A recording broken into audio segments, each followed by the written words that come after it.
Hace casi 2000 años, un grupo enigmático de personas que recibían el nombre de alquimistas se embarcaron en una misteriosa y peligrosa búsqueda. En laboratorios rudimentarios, arriesgaban su vida intentando fabricar oro. También pretendían hallar la sabiduría divina y el secreto de la inmortalidad. La búsqueda del alquimista es la búsqueda de la perfección. Los misterios abundan en la historia oscura de la alquimia. ¿Quedan todavía símbolos místicos de la alquimia en las grandes catedrales de Europa? ¿Fue un brillante alquimista del Renacimiento el primero en crear vida en un tubo de ensayo? ¿Enloqueció Isaac Newton, uno de los mayores cerebros de la historia, por su secreta obsesión por la alquimia? La ciencia del siglo XX puede haber demostrado las antiguas teorías que ya sostenían los alquimistas. Los físicos modernos han conseguido transmutar metales comunes en oro. ¿Poseían los maestros de alquimia una sabiduría secreta? ¿Qué buscaban en realidad? ¿Era la alquimia una simple búsqueda de oro o una búsqueda de Dios?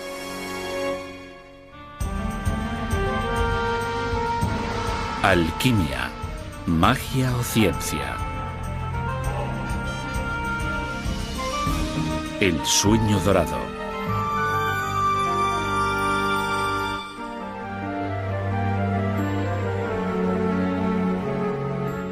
El oro, desde el principio de la humanidad, nos ha fascinado. Muchos lo han codiciado por lo que se puede comprar con él. Otros lo han venerado como un símbolo de lo que anhelamos ser. El oro es el metal perfecto. Un anillo de oro no se corroe aunque esté sumergido en agua de mar. La plata, el hierro e incluso el plomo se degradan con el tiempo.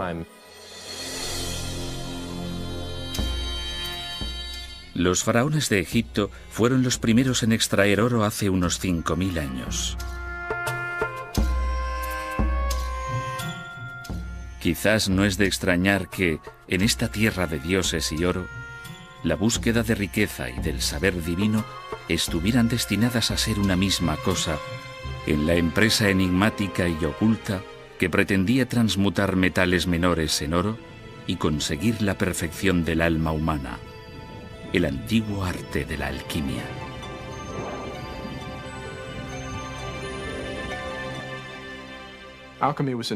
La alquimia se inventó en los primeros 2 siglos después de Cristo, en Alejandría, que está en Egipto. Los egipcios eran famosos por entrelazar complejas prácticas espirituales con, por así decirlo, no menos simples prácticas tecnológicas. Los orígenes de la alquimia son tan difusos que nadie sabe exactamente qué significa la palabra alquimia. Algunos eruditos atribuyen su procedencia a la palabra egipcia kem, que significa fértil barro del Nilo que prolonga la vida. Otros creen que procede de la palabra griega hima, que significa verter o echar. Desde el principio, los alquimistas ocultaron deliberadamente sus secretos al mundo. La alquimia no estaba concebida para que la comprendiera el pueblo llano. Se consideraba que solo los escogidos por Dios, los iniciados que conocían aquel lenguaje, los capaces de leer sus símbolos y los que eran realmente puros, podían alcanzar aquel maravilloso saber. El más famoso de los alquimistas egipcios fue Zósimo de Panópolis. Vivió en Alejandría en el siglo III después de Cristo.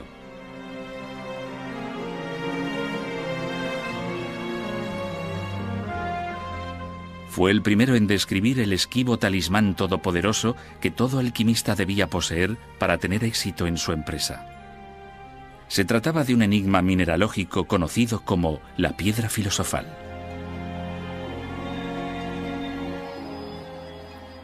Existe una piedra que no es tal piedra, un objeto precioso que carece de valor, un ente multiforme que no tiene forma, una cosa desconocida que todos conocemos. Zósimo de Panópolis.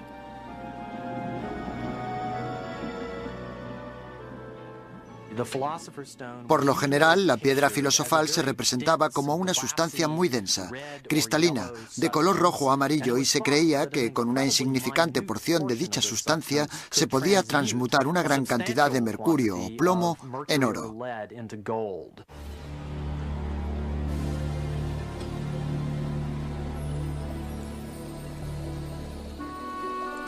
Pero la piedra filosofal era algo más que la clave para obtener extraordinarias riquezas.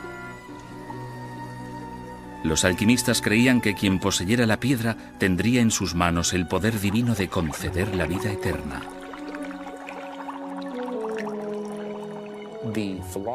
La piedra filosofal era la quinta esencia de la perfección. Todo cuanto la piedra filosofal tocara se convertiría en perfecto. Si se tocaba a alguien con ella, se transmutaba a esa persona en perfección. Se la liberaba de todas las dolencias fruto de la edad, enfermedades, males y, por supuesto, de la muerte. En sus talleres oscuros, calurosos y llenos de humo, los alquimistas se esforzaban por crear la piedra filosofal siguiendo antiguas fórmulas místicas, mezclando, fundiendo y disolviendo minerales en un extraño proceso al que llamaban transmutación, parte metalurgia, parte mitología.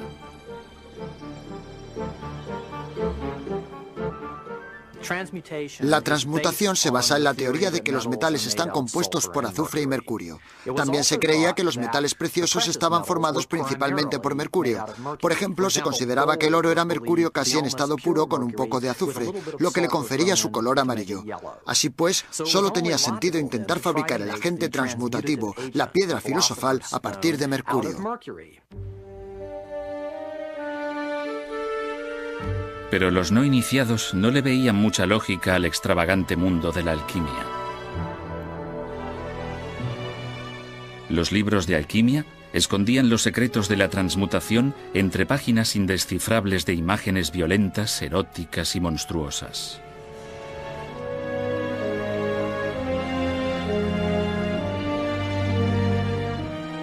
Incluso a los eruditos que han hecho del estudio de la alquimia su profesión, les desconcierta a menudo su fantástico código de símbolos.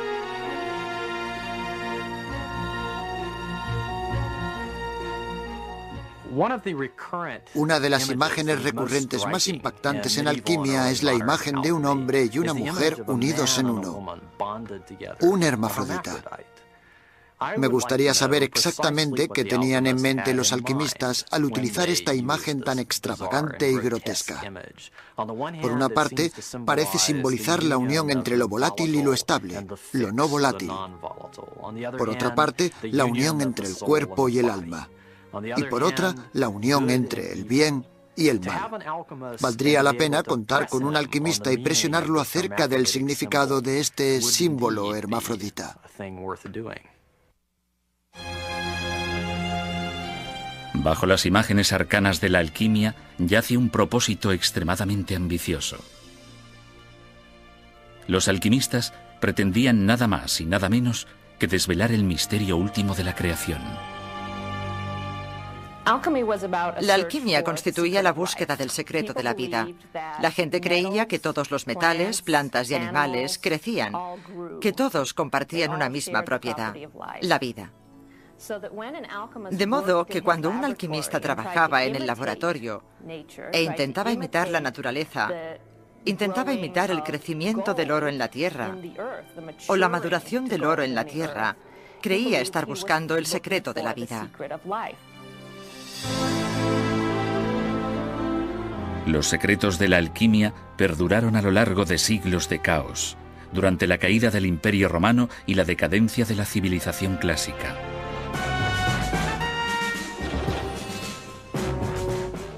En el año 643 después de Cristo, el ejército musulmán de Mahoma conquistó Egipto. Mientras Europa languidecía en su oscura época medieval, fueron los alquimistas árabes quienes cultivaron y perfeccionaron el arte de la alquimia.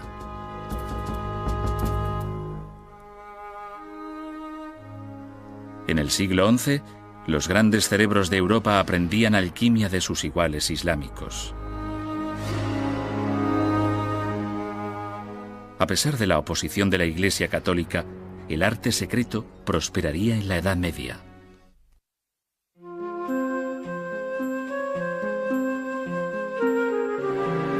El arte secreto.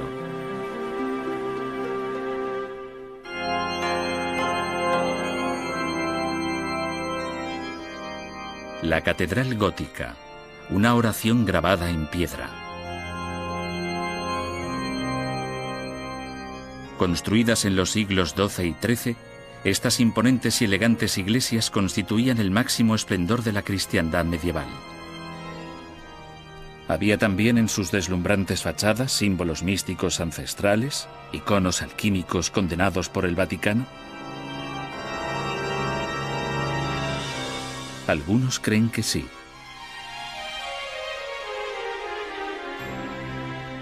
La Catedral de Notre-Dame de París.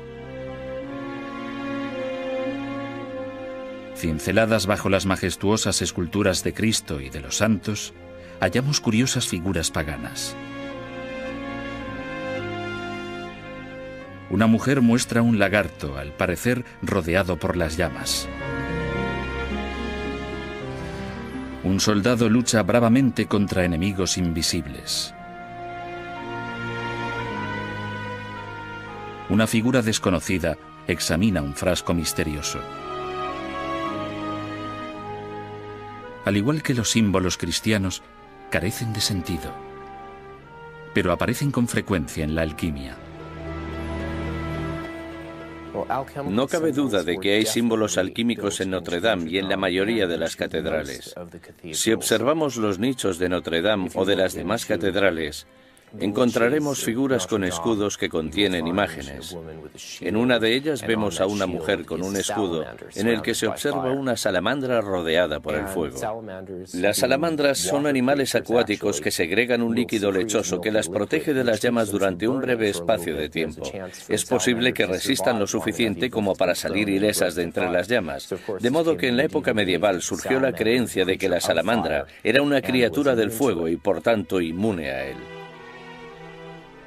El significado de las misteriosas imágenes de Notre-Dame sigue siendo polémico. A pesar de todo, los alquimistas siguieron con su antigua búsqueda secreta durante la Edad Media, a veces desde el mismo seno de la Iglesia Católica.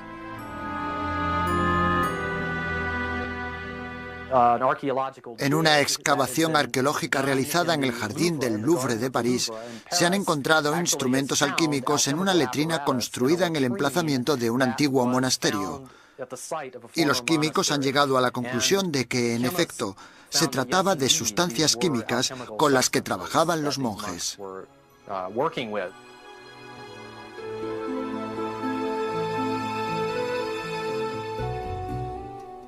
Uno de los alquimistas más famosos del mundo medieval fue un fraile inglés del siglo XIII llamado Roger Bacon, considerado el científico más brillante de su tiempo.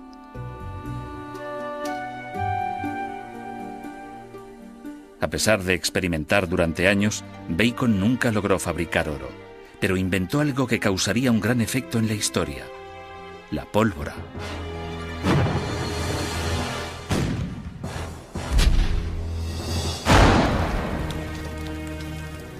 A medida que la fama de Bacon se extendía, también se extendieron rumores siniestros sobre lo que ocurría en su laboratorio. Se murmuraba que podía invocar al demonio y que había fabricado una cabeza parlante de metal y un espejo que predecía el futuro.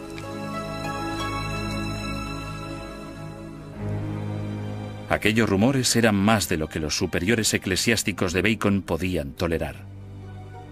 En 1284, el Papa hizo que encarcelaran al monje acusándolo de herejía. El mayor alquimista de la Europa medieval pasó el resto de sus días en prisión. Otros tuvieron destinos más funestos.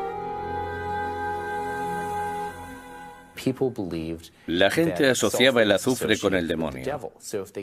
Así que si entraban en tu laboratorio y olía a azufre, no cabía duda de que habías estado conjurando al demonio.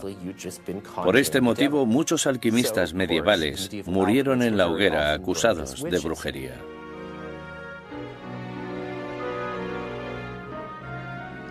En 1317, 33 años después de que apresaran a Roger Bacon, el Papa Juan XXII decidió acabar con los alquimistas de una vez por todas. La alquimia queda terminantemente prohibida y aquellos que la practiquen serán castigados. Se les sancionará con el pago al tesoro público en beneficio de los pobres de todo el oro auténtico que hayan fabricado. Si no disponen de suficientes medios para hacer frente al pago, se les considerará delincuentes. Papa Juan XXII.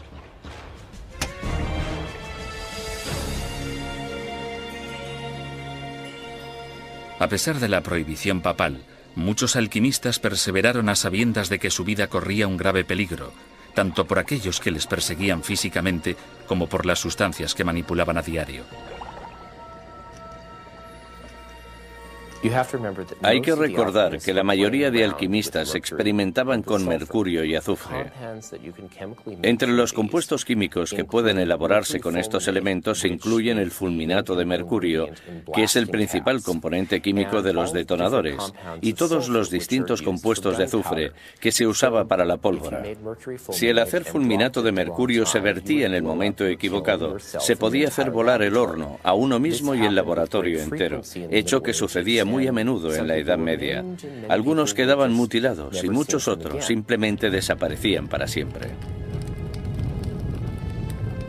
Mientras algunos perdían la vida en explosiones y otros sucumbían bajo la mano de hierro de la Iglesia, un alquimista medieval podría haber hecho realidad el sueño ancestral de su arte secreto, descubrir la piedra filosofal.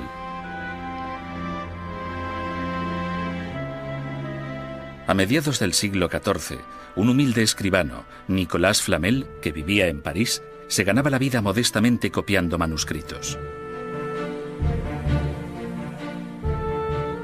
Durante décadas, intentó también descifrar los símbolos secretos de la alquimia.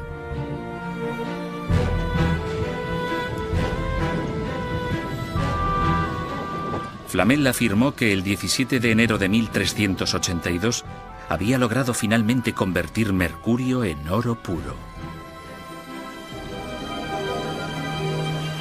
Aunque esta historia parezca ficticia, los registros municipales del París medieval recogen un hecho sorprendente.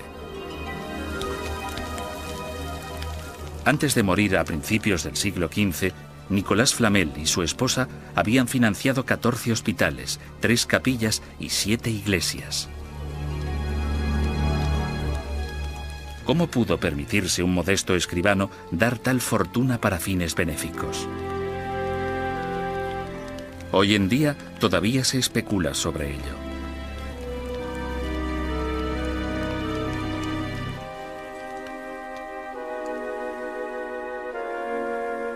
La leyenda envuelve incluso la muerte de Flamel. Durante siglos se ha rumoreado que la piedra filosofal le había concedido otro de los sueños de los alquimistas, la vida eterna.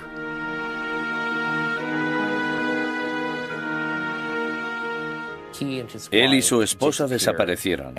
Sin embargo, durante años se les vio en ocasiones en Francia y en otros países. La gente aún decía, he visto a Flamel y a su mujer, estoy seguro de que eran ellos, y que tenían un extraño tono dorado en la piel y no habían envejecido, a pesar de que habían pasado 10 o 20 años. En 1818, unos 400 años después, apareció en las cafeterías de París un hombre que decía ser Nicolas Flamel y que se ofrecía a revelar los secretos de la piedra filosofal.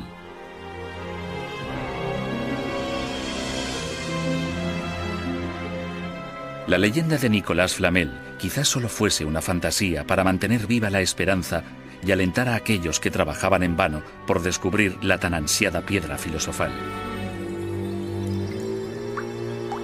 Pero mientras los alquimistas se afanaban en secreto, a riesgo de despertar la ira del Vaticano, los tiempos iban cambiando a su favor. La Europa medieval estaba a punto de transformarse en un glorioso renacimiento que celebraría la sed de conocimientos y el poder del hombre.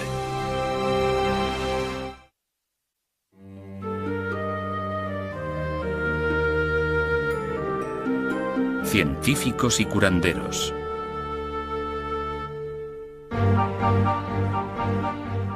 A principios del siglo XVI, una nueva era ponía fin al antiguo mundo medieval. Tras siglos de humillación ante la religión, los europeos florecieron con la liberación del Renacimiento.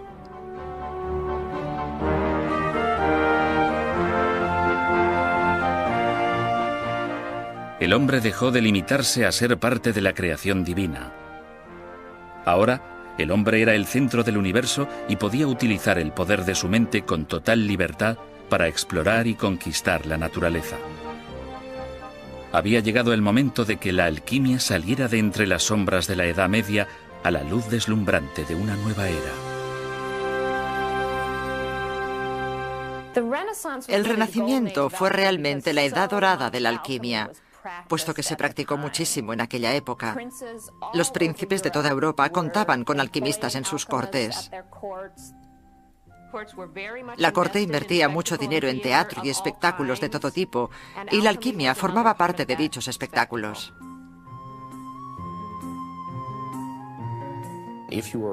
Si eras un noble rico, tenías que tener un alquimista en la corte. Era como tener un astrólogo, un gigante, un bufón, un enano o cualquier otra persona a tu servicio. Era necesario para guardar las apariencias. En la década de 1580, el emperador del Sacro Imperio Romano, Rodolfo II, uno de los soberanos con más poder de Europa, tenía más de 200 alquimistas a su servicio trabajando cerca de su palacio de Praga, en un estrecho callejón al que llamaban Callejuela del Oro.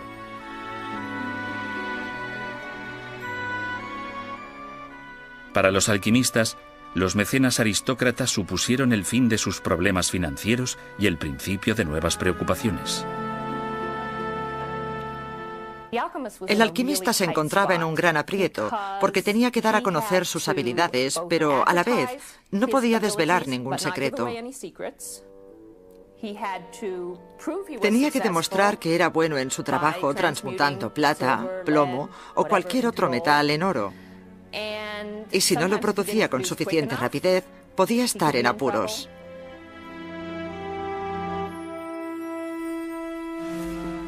La historia recoge relatos espantosos de príncipes codiciosos que torturaban brutalmente a los alquimistas e intentaban forzarlos a revelar los secretos de su arte. Más de un alquimista se vio obligado a huir para salvar la vida al no materializarse el oro que había prometido. Sin embargo, a pesar de los riesgos que comportaba, el aliciente de vivir a expensas de un noble hizo de la alquimia una profesión popular en el Renacimiento y el fraude más habitual de la época. Si se examinan los registros legales, parece que en la mayoría de casos se torturaba y ejecutaba a los alquimistas por charlatanería. De hecho, sucedía con mucha frecuencia. Se les acusaba de producir oro falso en lugar de oro auténtico. El soberano evidentemente se enfurecía y ordenaba ejecutar al alquimista, por lo general en la horca, a veces dorada, vestido con ropas del mismo color. Una muerte simbólica apropiada para un alquimista.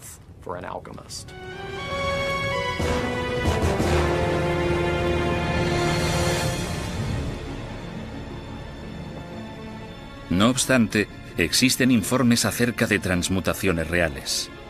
Hoy en día nos sorprenden este tipo de misteriosas afirmaciones. ¿Cómo pudieron realizar los alquimistas del siglo XVI la tarea, al parecer imposible, de la transmutación? La respuesta puede yacer en aquel antiguo dicho famoso: no es oro todo lo que reluce, por lo menos no oro puro.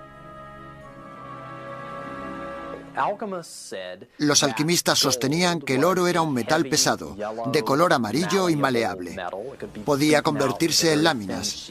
Era dúctil, es decir, que podía extenderse en alambres o hilos.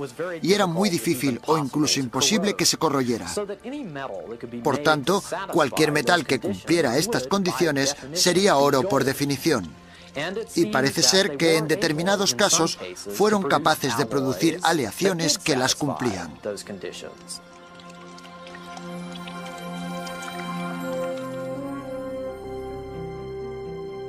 Encabezando este mundo tumultuoso de codicia, misticismo y engaño, destacaba el personaje misterioso de Theophrastus Bombastus von Hohenheim, más conocido como Paracelso.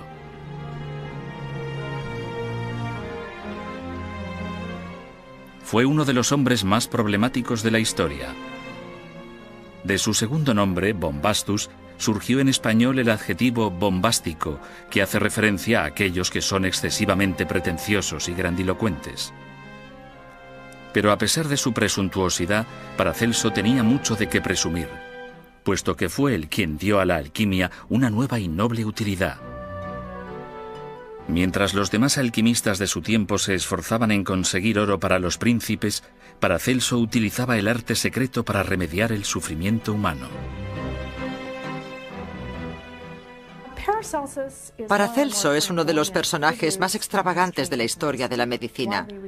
Fue muy respetado, pero también muy odiado. Era conocido por haber hallado cura a varias enfermedades que todo tipo de tratamientos tradicionales no habían conseguido remediar.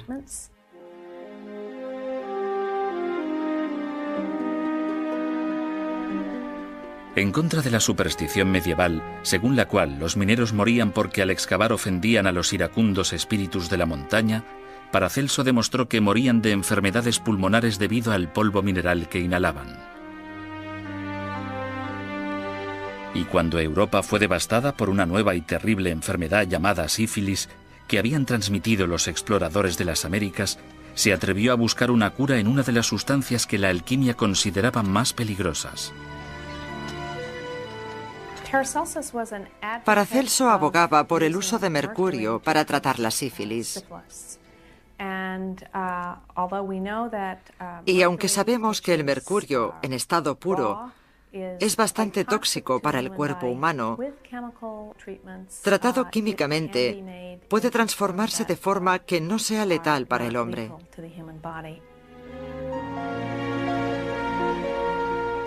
Los médicos han utilizado el mercurio para tratar la sífilis hasta el siglo XX. Se recuerda a Paracelso como uno de los mejores médicos de la historia, epitafio que podría haber escrito él mismo sin ningún problema, ya que él era el primero en vanagloriarse de haber creado vida humana.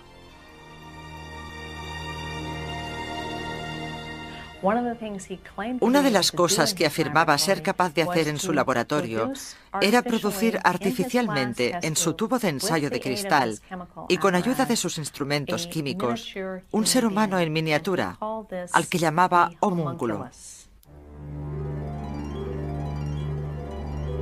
Lejos de ocultar cómo había creado a su homúnculo, Paracelso publicó abiertamente la fórmula. En un recipiente hermético se introducía esperma humano. Luego se enterraba durante 40 días en excrementos de caballo. Después se imantaba y finalmente se le alimentaba con sangre humana. El resultado, según Paracelso, era un ser humano totalmente funcional. Puede criarse y educarse como cualquier otro niño, hasta que crezca y sea capaz de valerse por sí mismo. Paracelso.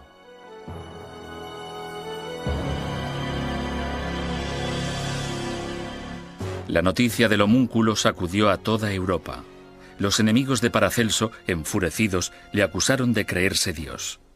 En cambio, los alquimistas que le apoyaban se apresuraron en crear sus propios homúnculos en los laboratorios. Muchos afirmaron haberlo logrado, pero extrañamente nadie mostraba su homúnculo, ni siquiera Paracelso. Al final, la altivez de Paracelso terminó por el temor de lo que había hecho, y dijo al mundo que había acabado con el ser viviente que una vez se había jactado de crear.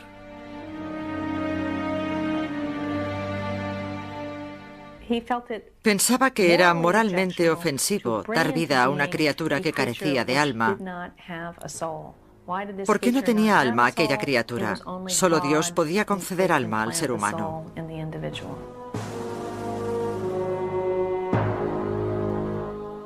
Paracelso murió en 1541.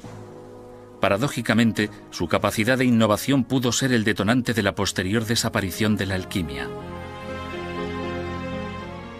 En el siglo XVII, una nueva ciencia experimental inspirada en el trabajo de Paracelso estaba desprestigiando el arte ancestral.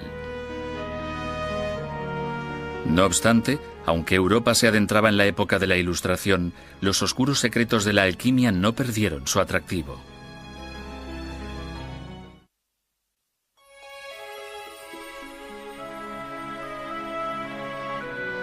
Genio y locura.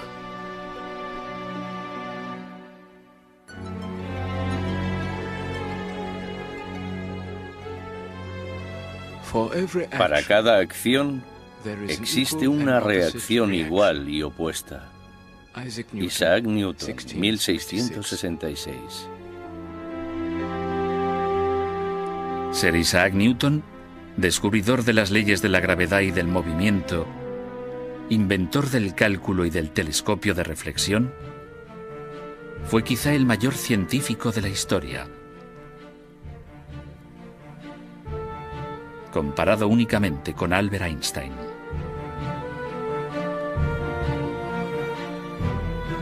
Newton se hizo famoso en vida por sus experimentos en física.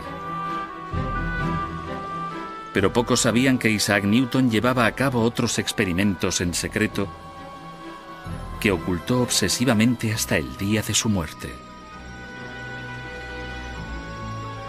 Isaac Newton era un apasionado alquimista.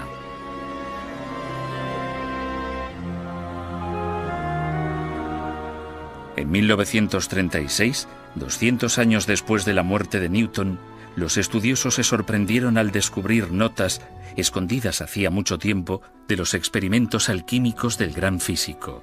Había escrito más de 1 millón de palabras acerca del arte secreto.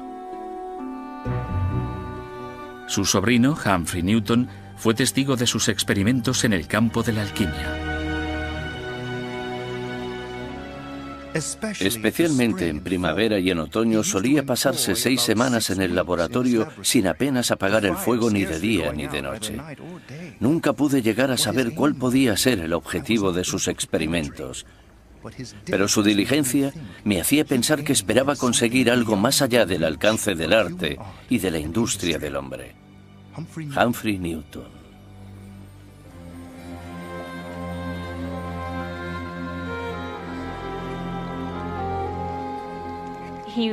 Creía en la filosofía mecánica, según la cual la materia solo está formada por partículas en movimiento, pero era demasiado limitada para él, y lo que realmente buscaba en la alquimia eran los principios vitales de la naturaleza, la vida secreta de la naturaleza, de la materia. Para él se trataba de una búsqueda religiosa. Algunos eruditos opinan que en la alquimia puede hallarse la clave de uno de los episodios más desconcertantes de su vida. A los 51 años de edad, Newton envió extrañas cartas a sus amigos más cercanos. Estaban llenas de acusaciones extrañas, de quejas acerca de incidentes que nunca habían ocurrido, y en ellas declaraba que nunca volvería a dirigirles la palabra.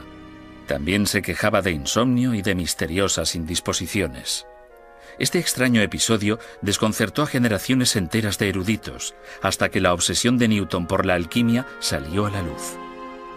El insomnio, la pérdida de memoria y los delirios paranoicos son síntomas típicos del envenenamiento por mercurio. ¿Hizo la alquimia que uno de los mayores intelectos del mundo perdiera el juicio temporalmente? Los alquimistas trabajaban constantemente con mercurio, que era el elemento central en la teoría alquímica. Probaban cosas, se las ponían sobre la lengua para ver si eran ácidas o dulces, se las frotaban en la piel, las olían y trabajaban con una especie de humo en el laboratorio. No me sorprendería que Newton se hubiera envenenado con mercurio.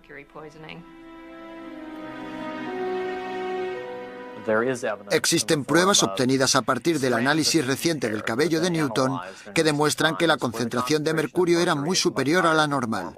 Por tanto, me parece del todo plausible que Newton sufriera de inestabilidad mental en un momento dado de su vida a resultas de la experimentación alquímica.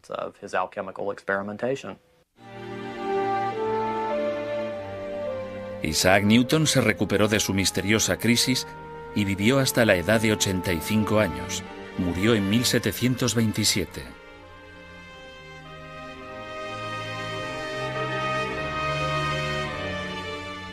En los últimos años, confesó a sus amigos que echaban mucho de menos la alquimia y que, si fuera más joven, según sus propias palabras, daría otro toque a los metales. Pero a finales del siglo XVIII, los científicos respetables ya no creían que los metales fueran seres vivos. Tan solo unos pocos excéntricos y estafadores seguían practicando la alquimia. Tras siglos fascinando a los mayores cerebros de Europa, la alquimia parecía destinada a convertirse en la chatarra de la historia, una reliquia obsoleta perteneciente a un pasado iliterato. Pero el ancestral arte místico se negaba a morir.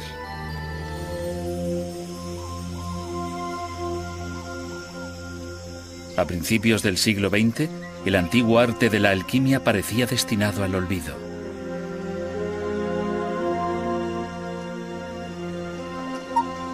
Hacía tiempo que había quedado relegado a una mera curiosidad histórica.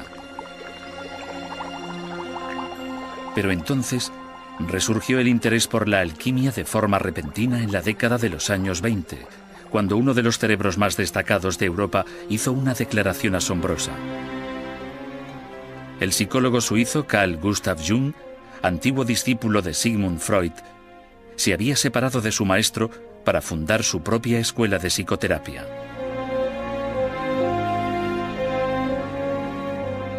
En un informe, Jung explicaba que sus pacientes veían imágenes misteriosas y fantásticas en sus sueños, imágenes que afirmaban no tener ninguna relación con su vida personal. Durante años, Jung reflexionó sobre estos sueños, incapaz de interpretar aquellas imágenes, hasta que topó con los tratados abandonados hacía mucho tiempo de antiguos alquimistas.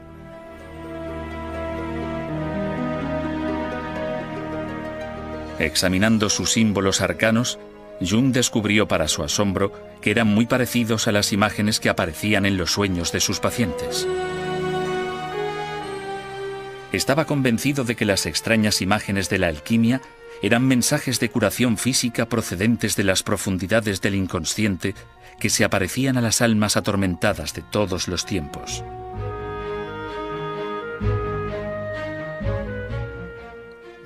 El simbolismo de la alquimia tiene mucho que ver con la estructura del inconsciente.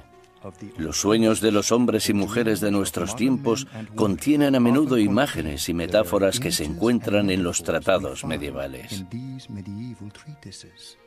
Carl Jung. Carl Jung dedicó el resto de su vida a desarrollar y defender su nueva y sorprendente interpretación de la alquimia como una escuela secreta de psicoterapia sagrada. Sus discípulos continúan su trabajo todavía hoy. La psique se encuentra en la oscuridad y debe ser liberada, igual que el oro se obtiene de la materia en la alquimia. De modo que al ser liberada, al hacer consciente lo que es inconsciente, se está produciendo una especie de proceso alquímico. Es pues lo mismo pasar por el proceso del psicoanálisis que trabajar en el laboratorio hasta conseguir encontrar la piedra filosofal. Una vez que te encuentras a ti mismo, te conviertes en una persona autorrealizada. Has encontrado una piedra filosofal y tanto metafórica como psicológicamente has logrado alcanzar el estado de trascendencia.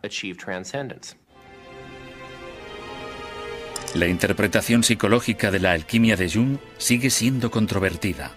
Pero Jung no ha sido el único pensador del siglo XX que se ha dedicado a la investigación de los misterios de la alquimia. En 1941, en la Universidad de Harvard, los físicos combinaron el poder de la era atómica con la ancestral labor alquímica de la transmutación. Mediante el recién inventado acelerador de partículas, bombardearon 400 gramos de mercurio con neutrones de alta velocidad y transformaron una minúscula cantidad de mercurio en oro. ¿Se trataba de la primera transmutación con éxito de la historia? ¿O simplemente demostraba que siempre había sido posible transmutar metales?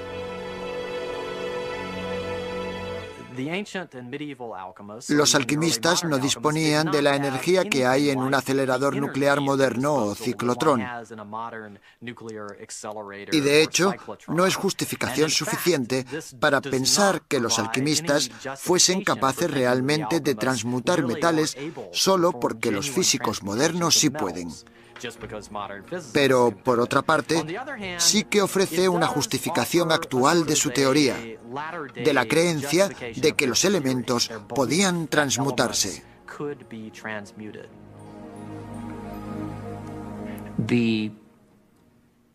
Quizás bombardear mercurio con radiación hasta crear oro sea el modo más complicado de llevar a cabo la transmutación de metales.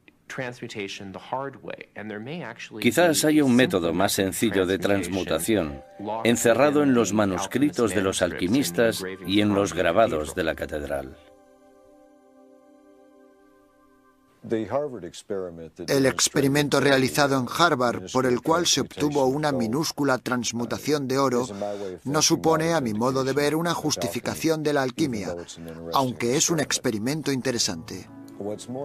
Lo que me parece importante es intentar encontrar la energía subyacente que el alquimista concibió y con la que trabajó.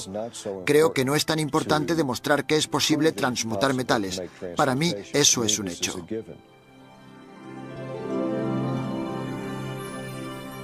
Aún hoy, hay quienes prosiguen la antigua búsqueda de la alquimia, presos de su atractivo, al parecer intemporal. Russell y Sue House son alquimistas contemporáneos. Para ellos, la alquimia no representa la búsqueda de riquezas, es la búsqueda de las verdades espirituales más profundas. Como alquimista moderno del siglo XXI no pretendo fabricar oro. Y no es porque crea que no puede hacerse. Creo que mi interés por la alquimia surgió cuando era niño. Era muy curioso y me gustaba la naturaleza. Pero también iba mucho a la iglesia y me gustaban las cosas que allí escuchaba. Pensaba que si la gente veía lo que yo había visto con el microscopio, se daría cuenta de que es evidente que existe alguna especie de Dios. Para mí, la alquimia es una forma de viajar dentro de mí misma. Por eso no se trata solo del proceso de ver cómo se lleva a cabo un experimento, sino que el experimento se produce en mi interior y descubro partes de mí que ni siquiera sabía que existían. Me apasiona ser capaz de incorporarla a mi vida y utilizarla y crecer a partir de ella.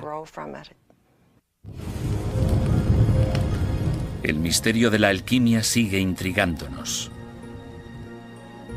y nos transporta a la ansiada búsqueda del oro, de Dios y de la vida eterna.